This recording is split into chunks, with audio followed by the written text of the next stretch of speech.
Quick disclaimer, I do mispronounce Filburn's name a lot. I say Filbum. When I was reading up on the court case, I don't know why in my brain it read like that. So it's gonna sound really stupid. Just cut me some slack. Hello people, you guys seem to enjoy my last video a lot, so it stands to reason that this video would continue on the same path. A reasonable man, a genius inventor, or a small child would be able to assume the topic of today's video. Yep, we will be talking about Wickard v. Filburn. Thank you to this commenter for the recommendation. I appreciate you and I've sent a care package to show my gratitude. Anyways, Wickard v. Filburn is a lesser known court case even among those who studied cases at a surface level.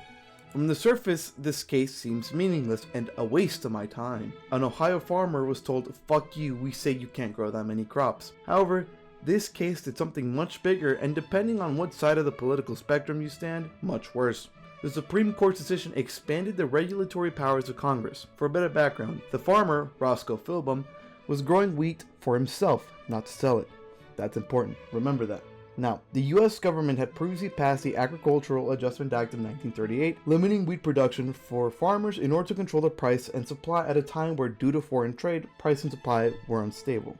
Logically, this wouldn't have affected Filburn, but because he was producing beyond the stated limit, he was penalized. But in court, he argued that the wheat wasn't sold and was therefore not under the jurisdiction of the regulation. However, the Supreme Court disagreed, stating whether the subject of regulation in question was production, consumption, or marketing is therefore not material for purposes of deciding the question of the federal power before us. But even if Appeal's activity be local and though it may not be regarded as commerce, it may still, whatever its nature, be reached by Congress if it exerts a substantial economic effect on interstate commerce.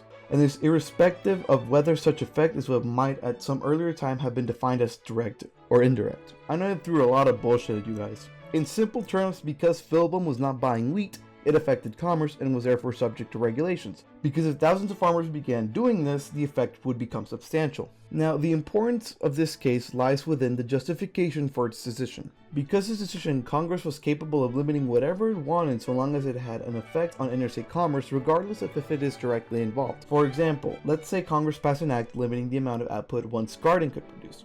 Now, you have a garden that produces more than the act allows, but it's fine because you aren't selling your produce and therefore aren't subject to commerce restrictions. Well, under this decision, because you are buying less, you are now affecting interstate commerce and will be punished because you violated the act. This was dangerous because it can be used and justified in almost any example, which is why it was considered controversial. It should come as a surprise then that the decision was reversed with another court case, US v. Lopez, which I discussed in a prior video. Furthermore, the concept of what if many started doing it, called the aggregate effect, was invalidated as evidence in the year 2000 with the decision of US v. Morrison. So remember kids, as long as what you do doesn't fuck with interstate commerce, the feds can't regulate it, only the state can. Anyway, that's all for me. Hope this video catches you guys well, and I'll see y'all in the next one.